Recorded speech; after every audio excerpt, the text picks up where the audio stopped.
bom dia, boa tarde, boa noite. Eu sou o Léo Xavier D'Amore e esse aqui é o Podcast D, onde a gente recebe, vocês já sabem, sempre uma dupla de pessoas muito bacanas para a gente falar um pouquinho de tudo, de digital, de design, de disrupção em negócios, transformação e também muito sobre humanidade e liderança. Então hoje eu tenho aqui duas pessoas realmente muito legais. Eu vou pedir para que elas se apresentem primeiro, sempre com fundo, nome, cargo, é sempre complexo quando a gente olha ali no LinkedIn, certo? Então vou pedir primeiro para que a Gabi se apresente, conte um pouquinho sobre você, quem você é, e depois o Tarifa também fala um pouquinho. Diga aí, Gabi. Legal, obrigada, muito obrigada, Léo. Bom, eu sou a Gabriela Vicari, hoje CEO do Instituto Itaqui, uma iniciativa de educação social e ambiental do Distrito Itaqui. Uma coisa muito bonita que eu acho que a gente vai conversar bastante aí ao longo da conversa. Mas minha formação é em marketing e trabalhei muito com isso e voltado à tecnologia e também agora muito com projetos sociais e educacionais. Maravilha. Legal. Conta aí. Bom, obrigado aí, Léo, pelo convite. Meu nome é Alexandre. Eu sou um programador, né, que começou a programar ali quando era adolescente. Depois virei um empreendedor, né, então até falo muito sobre programador e empreendedor. E hoje eu lidero na Raia Drogasil, tenho um cargo de diretor executivo, mas basicamente eu lidero uma iniciativa que chama Vitat, onde a gente vem desenvolvendo ali uma plataforma de saúde para ajudar as pessoas ali dentro das suas jornadas a ter uma vida mais saudável. Boa. Antes de começar, é uma coisa importante, quem me apresentou o Tarifa foi um amigo em comum nosso. Sim. Emerson Facunti, que é das pessoas mais incríveis que a gente conhece. Divertido, bacana, comendatore. É muito bom, importante lembrar isso, o grande comendatore. E tá numa batalha aí linda, vencendo aí o câncer, tá quase curado, tá quase lá.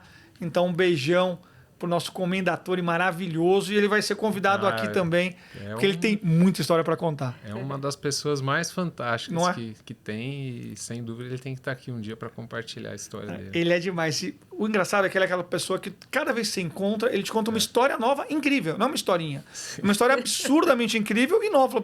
O estoque de histórias assim, é absurdo. Bom, eu sou casado há quase 20 anos e ele foi meu padrinho de casamento. Então imagina o quanto de histórias que eu já não ouvi. Né? Ele é maravilhoso. Beijão pra você, Facunti. Gabriela, Gabi, conta pra gente o que é o Instituto Itaqui e como você chegou, né, nesse lugar depois de 16 anos, se não me engano, no IT Forum. Quer dizer, conta um pouquinho dessa transição e como é que tá liderando essa iniciativa. Conta um pouquinho dela pra gente entender como é bacana. E tem coisas que já vão se juntando aqui, né? Eu gosto de trazer convidados que aparentemente não tem nada a ver uma coisa com a outra, mas está lhe dando uma visão muito interessante de saúde e transformação para as pessoas. E você, através da educação também, e acho que vale a pena contar um pouquinho. Diz pra gente aí. Bacana, bom. O Instituto Itaqui, ele é essa iniciativa educacional do Distrito Itaqui, que é um distrito verde de inovação, próximo a São Paulo, 30 minutos de São Paulo. E o Instituto, ele é uma iniciativa sem fins lucrativos e ele cuida de basicamente 3 projetos hoje, que a gente começa o desenvolvimento da base, no meio e no topo ali do que a gente chama ali da pirâmide dos profissionais de inovação e tecnologia hoje do mercado, né? Ele nasce muito na comunidade do IT Fórum, que 16 anos de IT Fórum, não sei se você conhece, a gente já teve algumas pessoas lá da tua empresa no evento como convidado. E assim, no Instituto a gente tem na base um programa muito interessante, um site chamado Eu Capacito. É uma plataforma de cursos gratuitos, tem mais de 200 cursos para capacitação de pessoas em tecnologia, fluência digital, empreendedorismo, habilidades também, soft skills, né? E a gente tem um programa chamado Profissional do Futuro, que começou em 2008, um programa que a gente se orgulha muito, que a gente já levou mais de 1.000 alunos para a faculdade, bancados pelo próprio Instituto, né, em parceria com faculdades do mercado. E a gente viu lá atrás, já em 2008, a gente já tinha um problema com mão de obra em tecnologia, né? Hoje, estima-se que tem 500.000 vagas em tecnologia abertas. E a gente resolveu fazer esse trabalho a partir desse projeto Profissional do Futuro. E aí, no ano passado, na verdade, em 2023, nós encontramos uma faculdade que é a SPTEC, que ela é linda, o modelo educacional dela, e a gente fez uma sociedade, a gente segue formando 400 jovens por ano em cursos de tecnologia. E para o topo da pirâmide, a gente desenvolve lideranças. Sempre com esse olhar, né, de como a gente pode usar a inovação e a tecnologia para o desenvolvimento dos negócios, das pessoas e do planeta. A gente sempre passa por esses 3 pilares em tudo que a gente faz, porque é o pilar da sustentabilidade, da real sustentabilidade. Não dá para fazer nada se você não olhar para a sustentabilidade econômica e também considerar as pessoas e o planeta, ainda mais nesse momento que a gente está vivendo. E o Instituto ele vem com essa missão dentro do Distrito Itaqui, que é uma área já ligada, toda conectada com essa proposta, né? Então, a gente tem transformado muitas pessoas e muitas lideranças lá nos últimos 2 anos. Fantástico, a gente vai falar muito sobre isso. Legal. Mas antes quero ver um pouquinho do Tarifa. Conta o que você faz lá de fato, porque a gente fala da Vitat. Sim. A Raia Drogasil, obviamente, todo mundo conhece, mas o que faz a Vitat? Por que uma nova empresa? Por que essa visão de, eventualmente, um espírito de startup dentro de uma gigante? Como é que funciona isso? Bom, a tese é a gente olhar para a saúde de uma forma um pouco mais ampla, né? Então, hoje a Raia Drogasil é muito forte no mercado farmacêutico, né? Obviamente que a farmácia é super importante na jornada de saúde, mas tem muitas adjacências, né? Então, hoje um cliente da farmácia, ele está provavelmente ou numa jornada de um tratamento, ou ele está numa jornada de nutrição, de uma mudança de hábito, etc. E a gente desenvolve essas adjacências, né? O que está fora da farmácia, está conectado com a farmácia, só que não acontece ali dentro. Então, um exemplo simples, você hoje tem dentro das 3.200 farmácias Raia Drogasil, nós temos 2.000 com espaços de serviços de saúde, com serviços como bioimpedância, por exemplo, que é um serviço que ajuda as pessoas a identificar ali alguns indicadores, ou aferição de pressão, glicemia, vacinas, testes de Covid, etc. Então, todas essas jornadas, elas expandem em outros lugares, né? Então, hoje, quando um cliente vai na farmácia fazer uma bioimpedância, no aplicativo da Vitat, a gente entrega um programa de nutrição, com consulta com nutricionistas, com cardápios, com uma série de coisas que estende essa jornada além ali do varejo, né? Então, a gente vem construindo essas adjacências de jornadas de saúde. Nasce de fora para dentro, muito porque a Raia Drogasil é uma empresa de varejo, né? Como é que a gente vai construir ali dentro um negócio de saúde? Mas ela já está de dentro para fora, porque hoje dentro dos apps da Raia da Drogasil a gente já tem algumas funcionalidades que foram construídas por Vitat, e a gente até está para lançar uma funcionalidade nova, eu acredito que quando lançar aqui o podcast já vai ter, que é uma área dentro do app da Raia da Drogasil chamada Mais Saúde, que tem todas essas jornadas de saúde desenvolvidas pela Vitat, né? Então, é o que a gente vem construindo ali. É muito um lado mais relacional. Entendi. E não só o transacional do varejo. Perfeito. E lá na Vitat você tem, então, uma estrutura separada da Raia Drogasil, do ponto de vista de tecnologia, design, produto, conteúdo.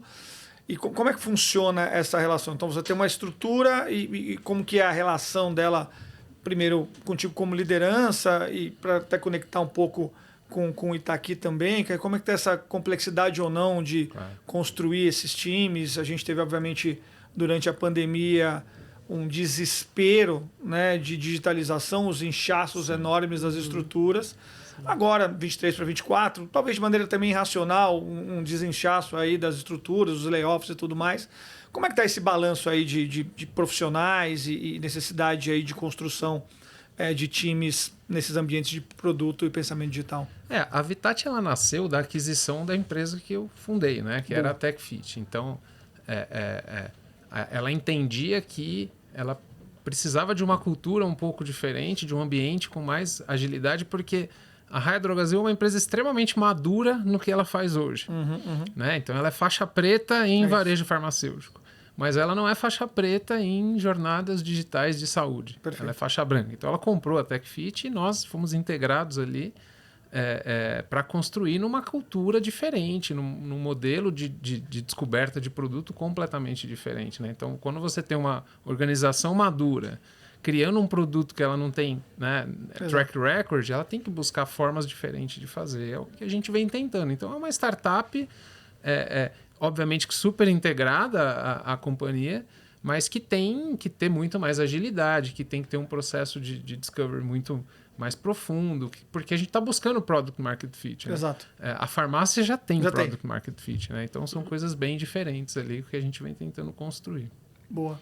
E Gabi, como é que, ouvindo aqui um pouco dessa realidade nova aí de profissionais do mundo da tecnologia, essa aceleração de digitalização, você comentou, não é? Alguns estudos, 400, 500 mil, 800 mil eu já ouvi, que é o déficit de profissionais até 2030 no mundo de tecnologia. Isso de que forma, na verdade, acaba ajudando e acelerando? Porque imagino que o distrito tem lá os funds, né, que apoiam o instituto e tudo mais, e tem uma missão muito clara, um propósito muito claro. Como é que esse desejo, essa falta de profissionais acaba sendo um grande impulsionador, e como que você está lidando com isso, construindo aí, ou diminuindo pelo menos esse gap aí de profissionais? Conta pra gente. Sim, bom, como a gente nasceu nessa comunidade do IT Fórum, esse problema ele sempre permeou assim, as discussões lá, que é a falta de profissionais. Não só a falta, mas também a especialização. E na pandemia a gente sabe que o que aconteceu, né? Uma transformação digital massiva e abrupta e também assim muitos profissionais com essa história de você poder trabalhar home office, muita gente também prestando serviço para outros países até, então sim. A gente não tinha isso tanto, né? Então, de repente, esse número de profissionais ele ficou ainda mais... ficou menor, né? Deles disponíveis no mercado. E foi quando a gente acabou fazendo essa parceria que eu comentei, né? Essa sociedade com a SPTech, né? Porque o que a gente faz hoje para diminuir esse trabalho de formação, de base, de capacitação no Eu Capacito? E onde vocês capturam? Como entra no programa? Como é que vocês vão atrás? Quem aplica? Vocês que vão atrás? Como é que funciona essa captação, por assim dizer, desse primeira camada aí de formação? Essa capacitação primeira, ela é totalmente online.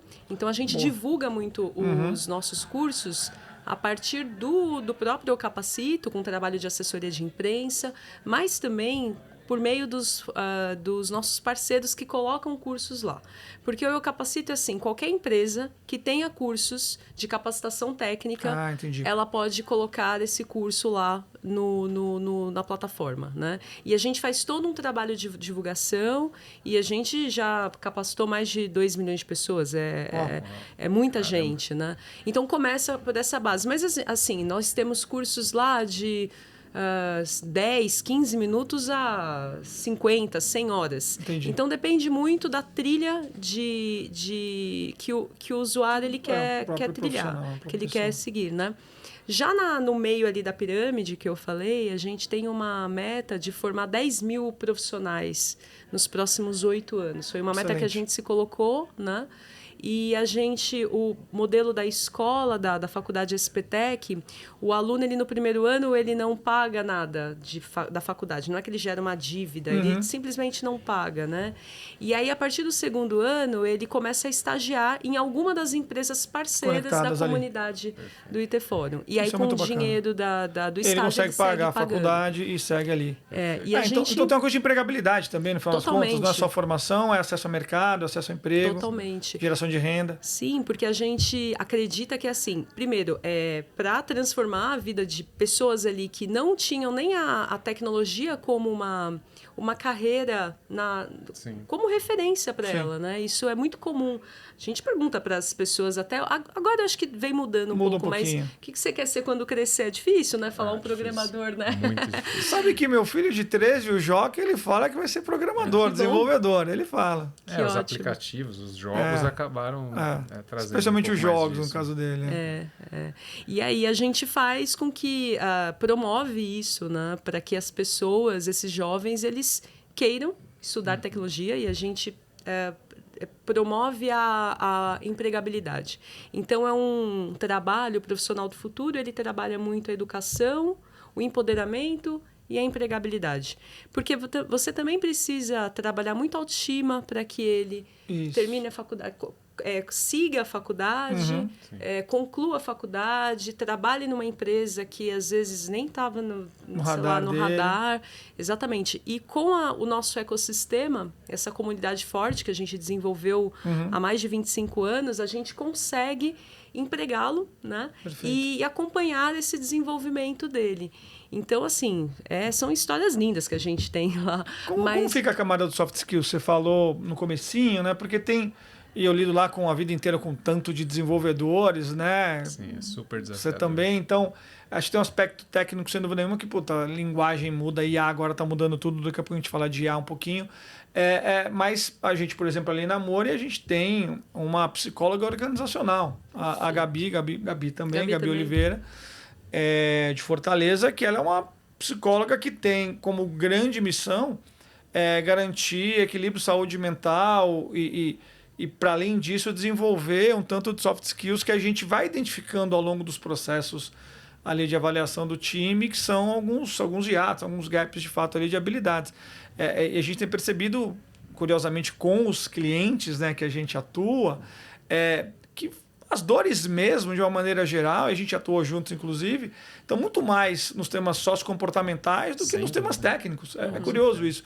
Então, a gente tem cada vez mais redobrado, né, o investimento, a atenção e o tempo nos temas de soft skills. Como é que vocês abordam isso lá, Gabi? Na faculdade, os alunos eles têm aula durante todo o percurso com um time de professores socioemocionais, que eles dão esse apoio nesse momento, nessa fase. Porque o primeiro ano, a gente precisa mapear quem são os alunos, como eles pensam, quais são os gaps que eles têm para trabalhar, por exemplo, numa empresa, muito no âmbito comportamental. E o momento que ele está, onde ele vive, com quem ele vive, que bairro que ele mora, né, nos aspectos mais sociais, assim.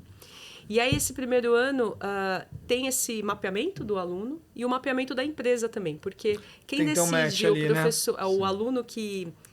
Para onde esse aluno vai estagiar é esse time de socioemocional. Isso é muito legal. Ele faz o trabalho na escola Sim. com o aluno e ele faz o trabalho dentro da empresa com os times de liderança e RH, né?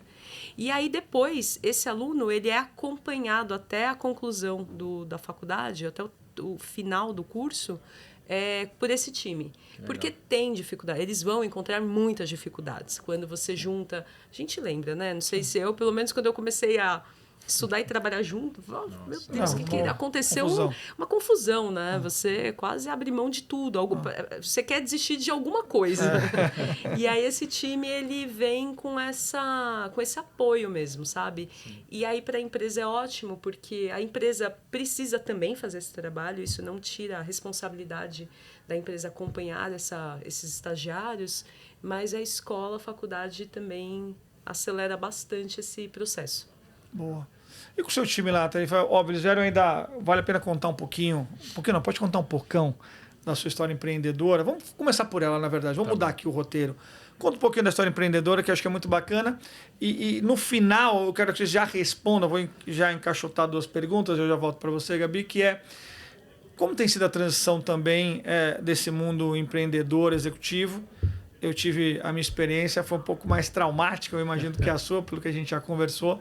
Mas eu queria entender um pouquinho como é que está sendo virar executivo nesses últimos anos também, você que sempre empreendeu. Então, conta um pouquinho da trajetória empreendedora e depois eu quero ver sua trajetória também, porque você vinha ali no IT Fórum e agora, né, empreendendo socialmente, que é uma coisa também super diferente. Então, eu queria te ouvir primeiro, conta a sua trajetória aí, do programador ao empreendedor, ao executivo. Legal. Como é que funciona? Eu comecei a programar quando eu era adolescente, ali por acidente. Eu não era um aluno muito dedicado e de castigo meu pai me colocou meu pai era analista de sistemas. E aí de castigo ele me colocou sábado o dia inteiro num curso de computação. Que bacana. Eu me apaixonei por aquilo, só que eu tinha 14, 15 anos. Deu errado o castigo pro seu pai, né? Exato. E aí mas ou deu muito certo para a vida. E aí eu me apaixonei por aquilo, só que com 14, 15 anos eu não conseguia trabalhar numa empresa. Sim. Então eu ia com a minha mãe no supermercado, eu ficava olhando na telinha para ver como que era para tentar reproduzir em casa. Eu ia numa farmácia, eu ficava... E aí eu fui aprendendo um negócio que eu acho que é um desafio hoje para os desenvolvedores. que é a tecnologia pela tecnologia não tem valor algum. Exato. Né? A gente tem que olhar muito para o que acontece no nosso entorno e tentar buscar soluções ali, né? Trazer inovações, trazer ideias para melhorar a vida, os processos, a produtividade, o que seja.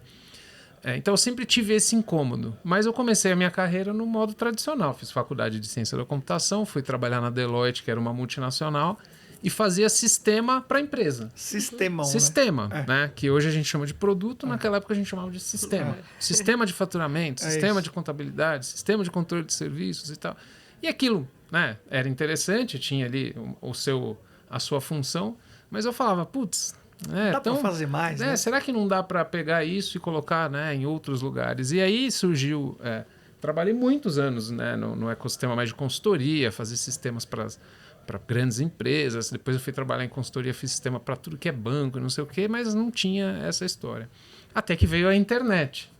A internet fez com que nós desenvolvedores, pudéssemos criar coisas para o público em geral. Para o mundo, né? Para o mundo. Isso era muito transformador. E aí eu encontrei eu conheci o Daniel Yuninski, que era o fundador do Minha Vida, e ele me chamou para criar a área de tecnologia do Minha Vida, que na época era um site de saúde com poucas visitas, poucos usuários. Virou um colosso. E depois o Minha Vida virou uma das maiores propriedades de audiência do Brasil, ali para 2015, 2016, se eu não me engano, a gente era a 15ª ou 16ª maior audiência do Brasil.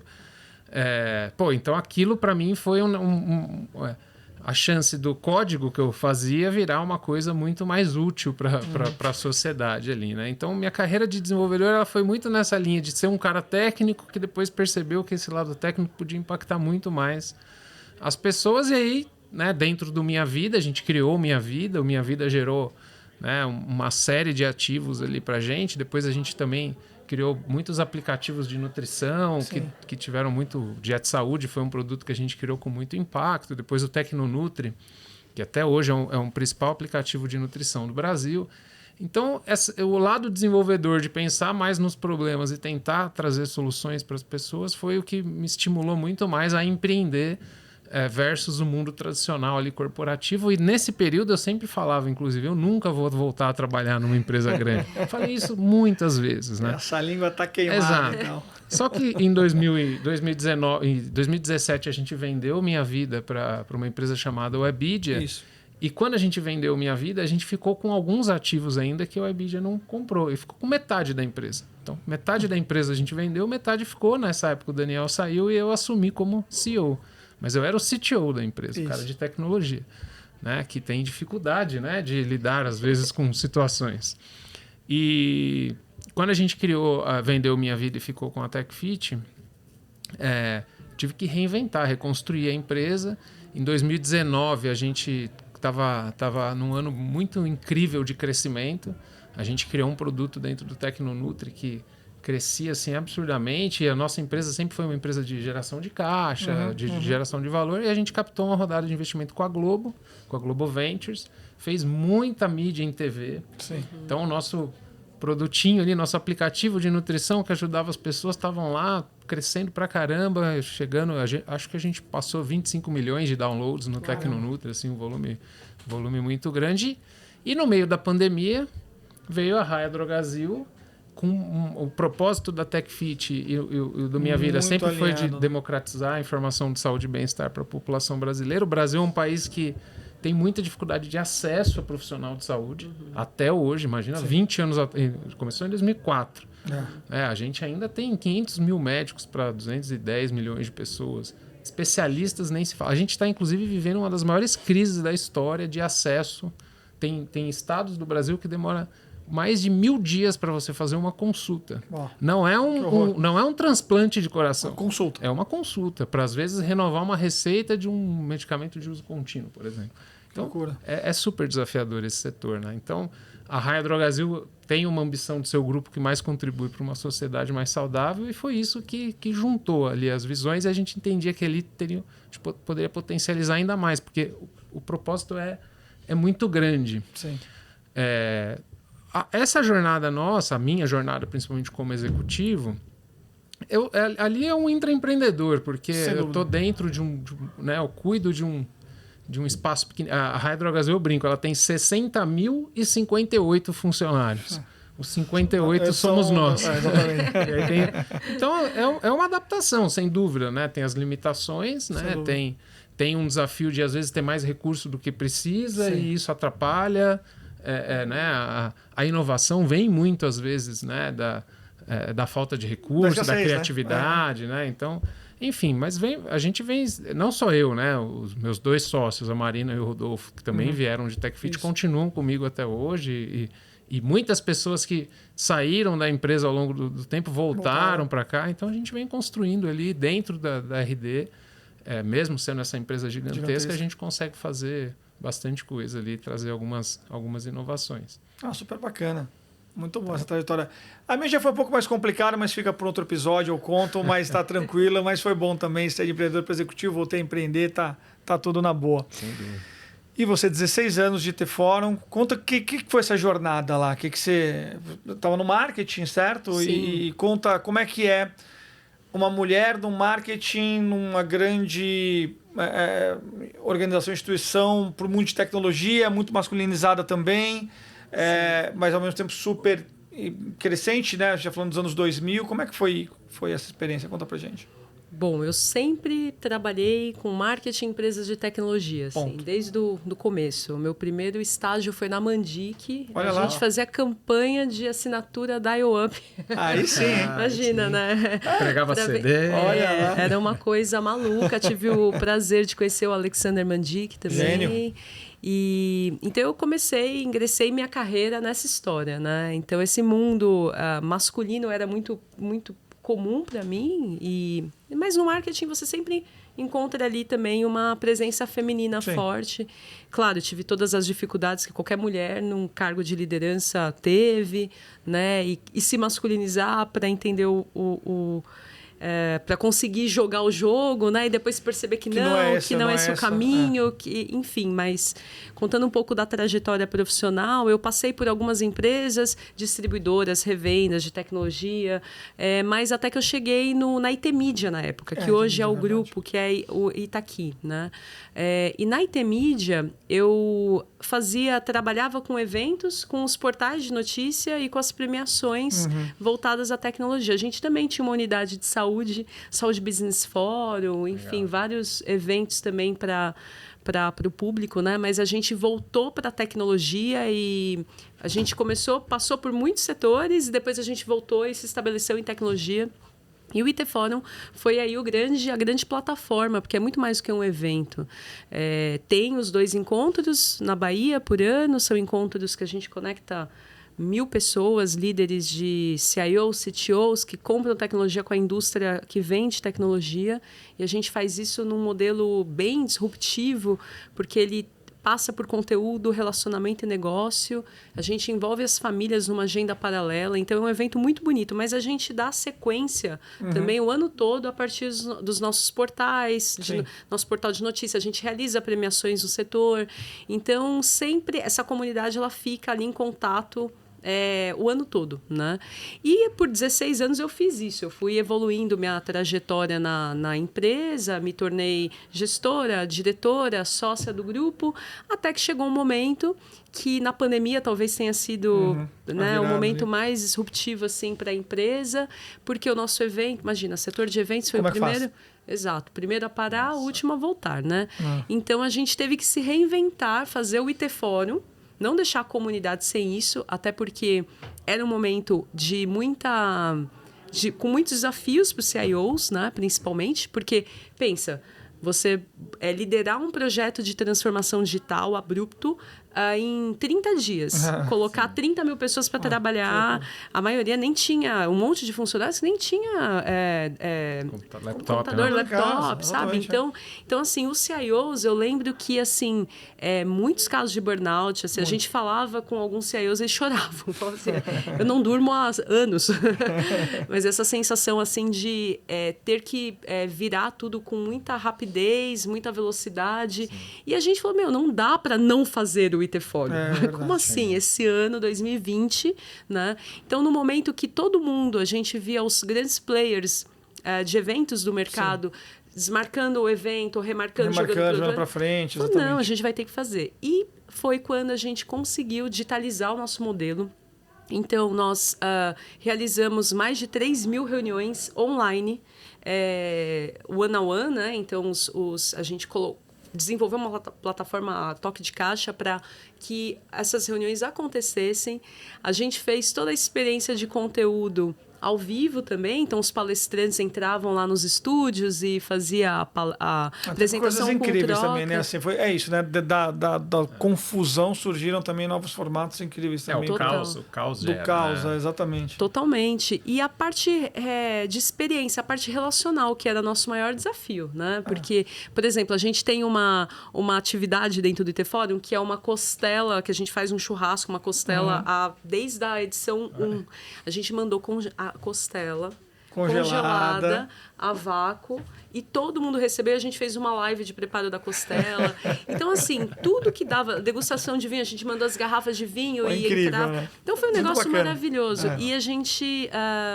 isso ficou no produto, né? Então, tem muita coisa que pós-pandemia a gente incorporou, incrementou no evento. Então, por exemplo, a gente segue fazendo uma parte da jornada desses executivos é digital. Sim. Então, até hoje, eles fazem reuniões digitais também e a gente segue também com as experiências lá na Bahia.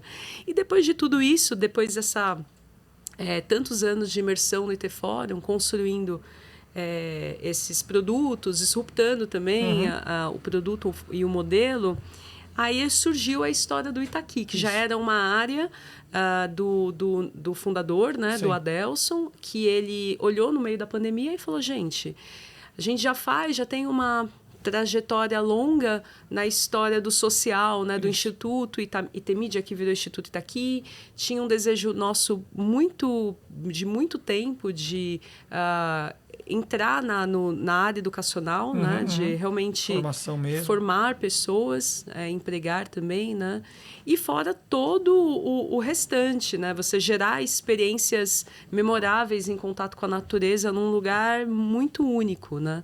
E a gente começou o desenho disso, né, porque eu já era de desenhar produto mesmo, né, e aí a gente testou o conceito com mais de 90 líderes. E aí isso só melhorou, só se aperfeiçoou nos últimos 2 a 3 anos. E no ano passado a gente estabeleceu uma liderança para cada negócio. Então eu fiquei com o Instituto Itaqui, o André Cavalli com o IT Fórum, a Fabiana Falcone com o Distrito Itaqui.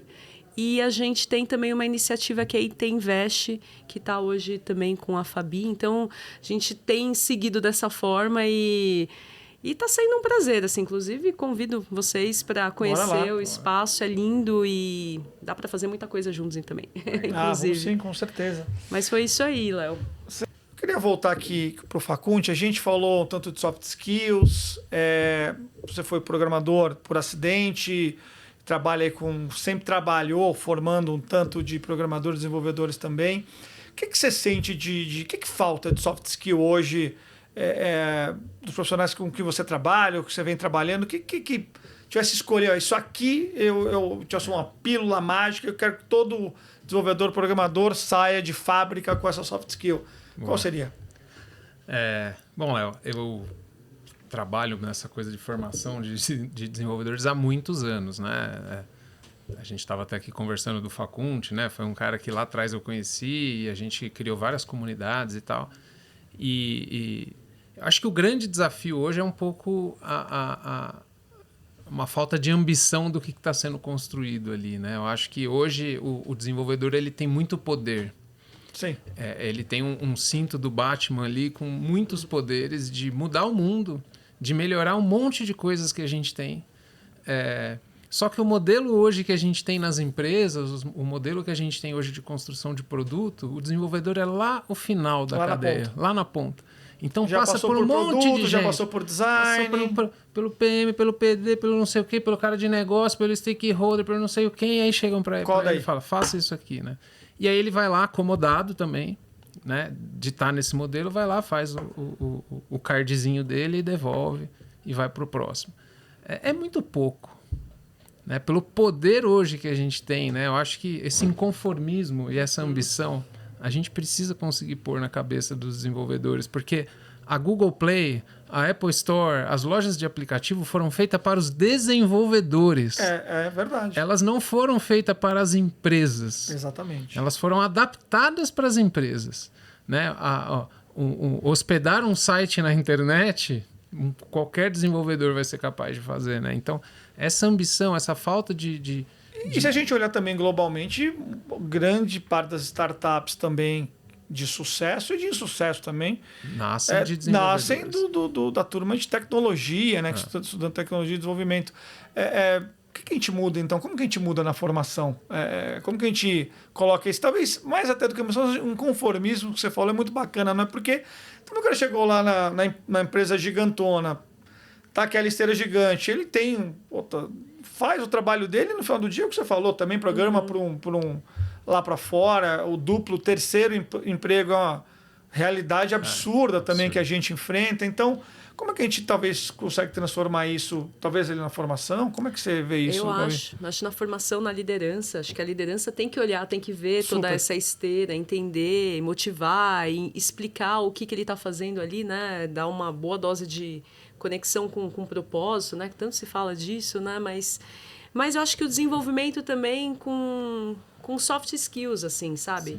Sim. Dar uma boa carga de soft skills, assim, trabalhar essa visão mais de ponta a ponta, ele entender que ele pode sim estar ali na ponta, como a gente até conversou um pouquinho disso. Ele precisa estar conectado com ser envolvido ali na ponta, no começo, não... Sim.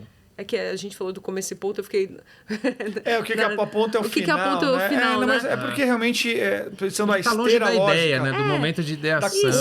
Da concepção. Porque existe, assim, a identificação de uma demanda, né? Então, o mundo precisa de alguma coisa, o cliente precisa de alguma coisa, tá.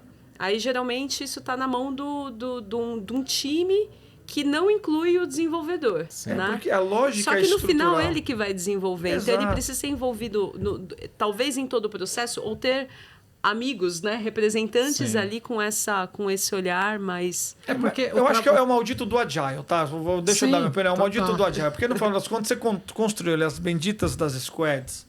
E aí entra para o mundo da super especialização. Porque, veja, o desenvolvedor desenvolve, o designer desenha, o produtor pensa o produto, e é isso. E aí cada um pega o seu pedaço do processo e no final das contas, Sim. a gente falava aqui do Chaplin lá, que o nosso amigo Facunti já se vestiu para falar sobre desenvolvimento. É sobre isso, quer dizer, é uma linha de montagem, né? Admirável Mundo Novo, e ali está todo mundo fazendo um pedacinho. E eu sou mais do mundo do design, né? Do que da tecnologia. E no design é uma hiper especialização, porque daí tem o UX Researcher, o UX Writer, o Product Designer, o Visual Designer. Gente, assim, a cada semana mais um desenho com alguma coisa na frente. Agora é o Experience Designer que apareceu. Agora mesmo, assim, para falar a verdade. Então, veja, acaba tendo essa hiper especialização, essa hiper fragmentação e perde a visão do todo. Mas mais do que a visão, eu acho que é a possibilidade de impactar. Porque a criatividade não está em quem está criando ou concebendo, está, na verdade, espalhada ali. E acho que como a gente está, inevitavelmente, nesse nosso episódio, falando muito mais para os desenvolvedores, para os programadores, acho que fica aqui um alerta, porque vem a IA generativa, vem as plataformas low-code e no-code, e vem os profetas do apocalipse também dizendo que não vai precisar mais de programador. Mas, ao mesmo tempo, o pensamento crítico continua sendo fundamental. Como é que fica esse mundo no-code, low-code, a generativa, não vai precisar mais de programador?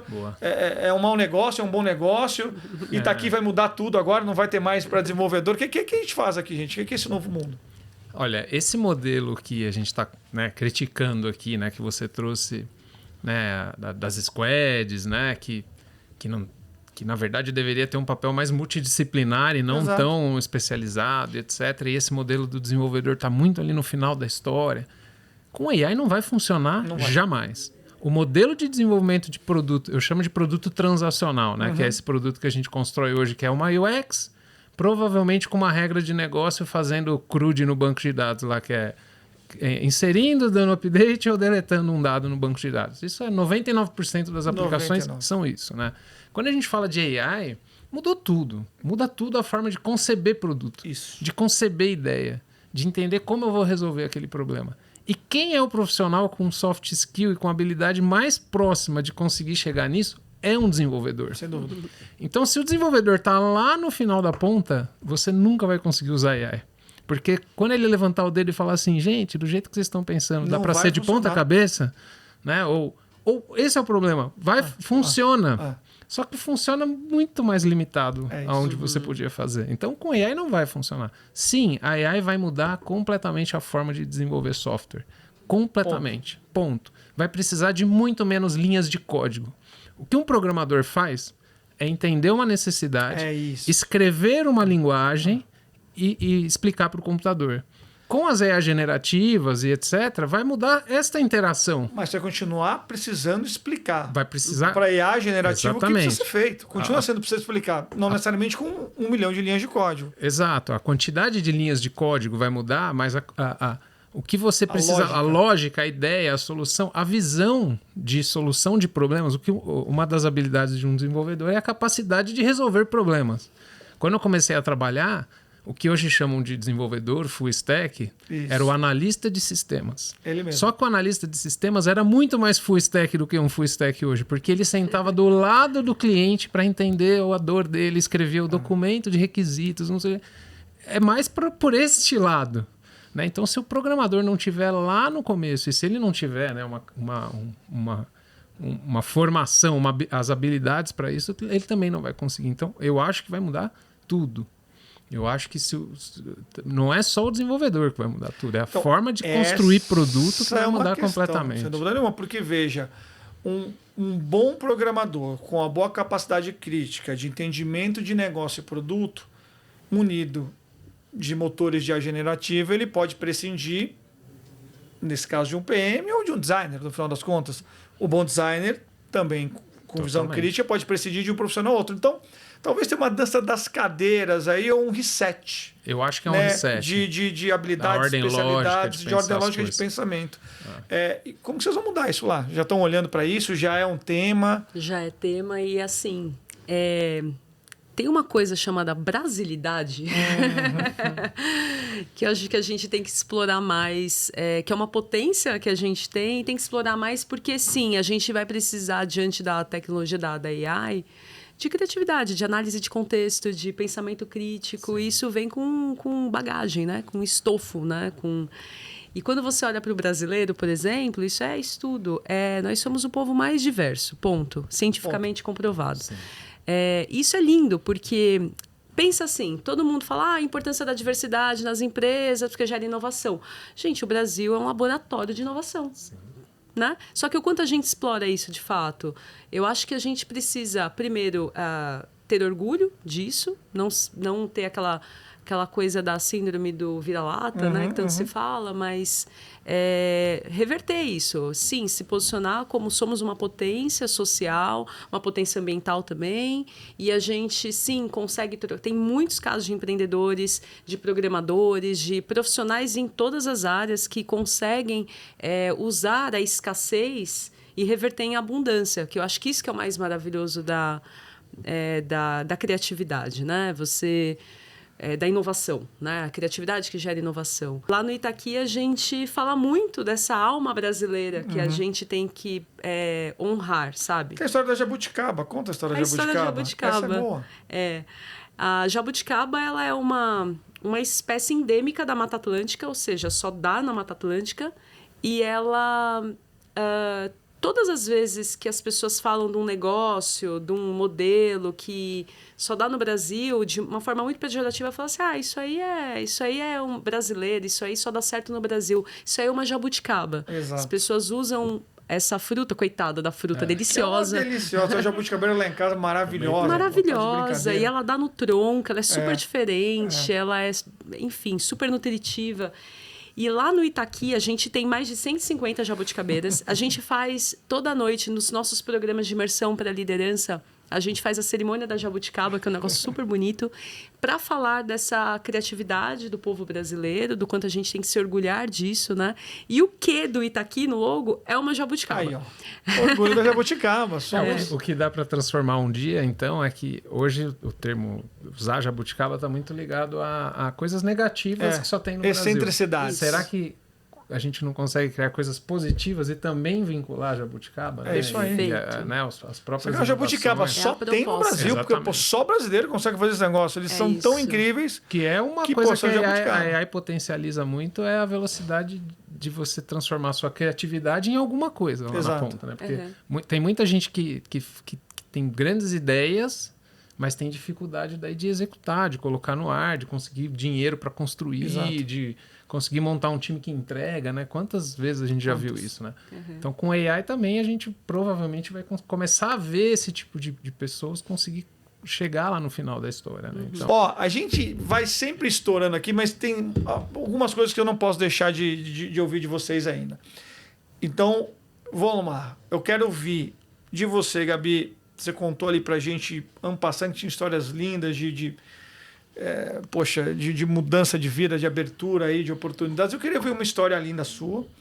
E eu vou querer uma história linda também, mas sobre esse seu lado de mentor, de advisor, de investidor também. E aí depois, com calma, a gente vai para os finalmente. Mas eu queria ouvir essas duas histórias de vocês, dividir isso com a audiência, que tem coisas legais aí para inspirar todo mundo. Boa. Nossa, me vieram duas, vou contar muito Pode rápido no tempo duas. de uma. Temos tempo, aqui tá tranquilo. Falando da jabuticaba, né? Em um dos programas de liderança que a gente fez lá, teve uma das executivas ali, né? De um grupo que é inclusive membro lá do Itaqui, que ela ficou muito mexida na cerimônia da jabuticaba e tal. E aí depois ela voltou no Itaqui com uma jabuticabeira, uma jabuticaba tatuada. Ela falou assim, eu fui transformada, eu entendi a potência que isso tem, então é uma história de transformação. E teve uma outra história recente, né? Tem um rapaz que trabalha na segurança do Itaqui e o filho dele tá com 17, 18 anos, aquela idade que terminou o ensino médio e tal. E ele veio perguntar pra gente sobre tecnologia, ele queria fazer um outro curso. E aí, só por ele mesmo, sabe? A gente contou o que era a área, o que era a escola, a faculdade, e ele topou, ele falou, eu quero isso aí. E ele já passou para o 2º ano na faculdade, lá na SPTEC, já está trabalhando na área. E, assim, em 1 ano ele já transformou a vida dele, porque um salário você já sobe muito a régua. A renda familiar também, muda a família, né? Então, são 2 histórias que me vieram aqui, são super recentes, mas tem várias. Tem várias, imagino. Muito bacana, obrigado, Gabi. Imagina. E aí, nosso querido mentor, advisor, investidor, falando com um monte de startupeiro batendo na tua porta. Como é que é essa experiência aí? Eu faço um pouco disso, Léo, muito para suprir esse lado empreendedor que hoje, né, por ter uma posição mais executiva, eu não consigo, né? Então, foi até uma forma que eu consegui de equilibrar isso, né? Então, hoje eu atuo com algumas startups ali, mais do lado de growth, mais do lado de produto, ali ajudando um pouco nas decisões, mais num comitê, assim, não num dia a dia operacional, mas ajudando um pouco. Isso é bem legal para mim, porque eu sempre fui um cara do side project ali, de tentar fazer outras coisas ao mesmo tempo. E até hoje eu estou fazendo um projeto com o Paulo, que é um sócio meu, fora do horário ali, fazendo uns projetos com AI e tal. Então, para mim, acaba sendo um espaço para aprender coisas novas e ajudar de alguma forma. De histórias, assim, cara, acho que eu empreendo em saúde, né? Sim. Apesar de... outro dia meu filho falou, você podia ser um cientista, né? Eu falei, eu sou cientista da computação. Ele falou, não serve. Eu falei, tá bom. Como não? Apesar de ter uma formação de computação, né? Você nunca imagina onde que você vai chegar, né? E aí, hoje, empreendendo em saúde, é difícil depois até sair do setor, porque não tem como você empreender em saúde sem ter propósito, porque o negócio é puro propósito, né? Então é difícil achar até outro setor. E tem milhões de histórias, mas tem uma que é muito impactante que a gente teve lá, que a gente tem uma coisa muito grande de cliente, né? De levar cliente no escritório, porque a empresa que faz produto digital, ela fica vendo lá, esse mês nós tivemos 10 milhões de usuários únicos. Aí eu falo, mas quem é o usuário único? Quem é o 1? Né? Como que eu vou criar produto se eu não sei quem é o 1? Né? Então a gente sempre leva cliente e tal. E às vezes de forma mais estruturada, menos estruturada. E um dia, num evento um pouco mais estruturado, chegaram ali algumas pessoas que iam contar a história e tal, e chegou uma pessoa andando com dificuldade, com o marido, uma pessoa mais velha e tal, foi contar a história dela e a gente nunca imagina qual é a história. E ela estava contando que ela tinha esclerose e ela tinha perdido todos os movimentos. Né? E ela estava de cama, o marido dela que cuidava dela, Brasilzão, né, gente? Então o marido dela que cuidava dela, cozinhava, fazia tudo, teve que parar de trabalhar, aquela coisa, e ela ficava na cama. E a gente tem um aplicativo que chama Workout, que é um aplicativo de exercícios.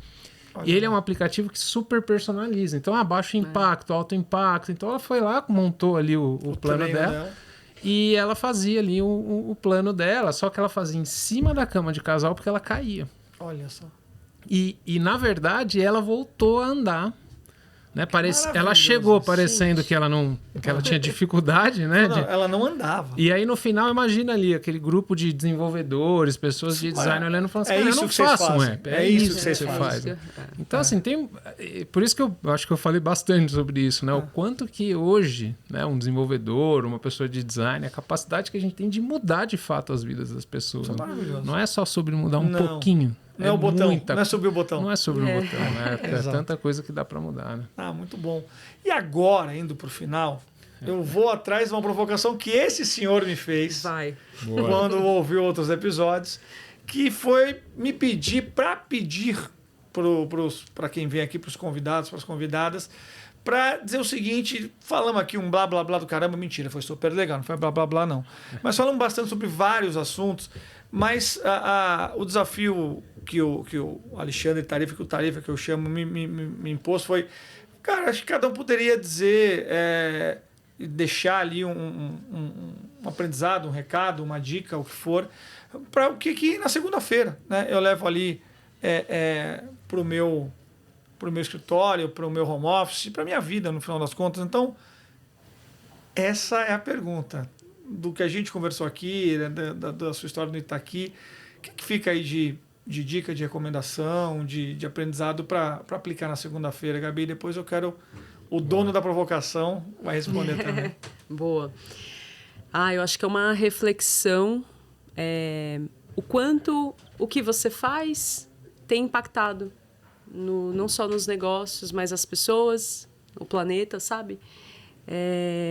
E conectado com a brasilidade. Eu acho que isso, sabe, é rever, assim, o quanto tem de orgulho, o quanto tem de uso dessa potência e, principalmente, o quanto tem de impacto, né? Porque tanto se fala em propósito, mas a gente tem que encontrar mesmo propósito mesmo em tudo que a gente faz, sabe? Você tem, com certeza, alguma coisa que você está fazendo dentro da tua empresa, ela vai ter um impacto positivo ou negativo, espero que seja positivo, nas pessoas ali no entorno, no planeta.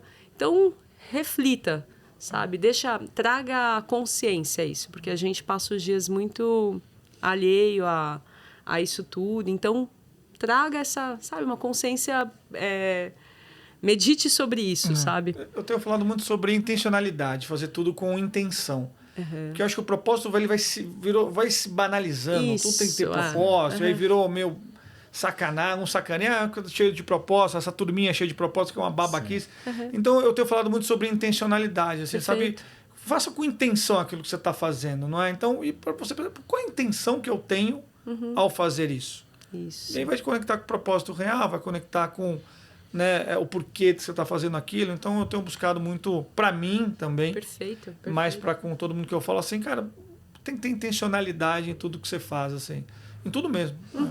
A vida tá passando, pô. É isso. Aliás, vamos só uma coisa sobre a vida. Nós temos aqui o patrocínio dessa vez, a Salvapé, tá, gente? Então a minha intenção agora é me recuperar do meu ombro, mas merchan aqui. Não, porque a gente sempre tem, né, Mário? A gente teve a Adidas aqui do André, teve o livro do Cava, ninguém fez um jabá. Dessa vez eu estou fazendo aqui desse maravilhoso salva-pé que eu estou aqui, que é salva-ombro, na verdade. Salva-ombro. Mas me conta aí, o que a gente leva segunda-feira? a gente ficou aqui conversando e uma coisa que eu acho que vale todo mundo refletir também um pouco é essa questão de qual inconformismo que você vai na segunda-feira repensar ali, Boa. né? E isso pode ser em tanta coisa, assim.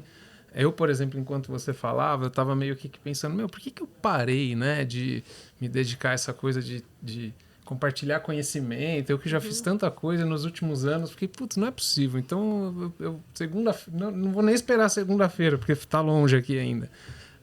Mas em relação aos processos de trabalho, ou por que será que você não está conseguindo o máximo do seu potencial, né? É porque a empresa é muito burocrática. O que você pode mudar lá dentro, então, né? O que você pode fazer de diferente, né? Quais são as pessoas que você pode trabalhar junto ali para tentar entregar mais, né? Eu acho que a sua provocação da jabuticaba aqui, É muito boa. ela é incrível, assim, ela é uma coisa que todos nós aqui, profissionais, aqui no Brasil, a gente precisa ser inconformado porque a gente poderia ser protagonista e nós não somos. Não.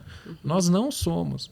Né? Se a gente conseguisse usar toda a nossa criatividade que a gente tem em outros setores, também na tecnologia, porque o trabalho de um programador é um trabalho criativo. Sem dúvida nenhuma. É um trabalho criativo. Assim, né? Então, é um pouco sobre isso, né? O quanto a gente desperdiça hoje oportunidades, assim, eu acho que vale todo mundo pensar como mudar isso.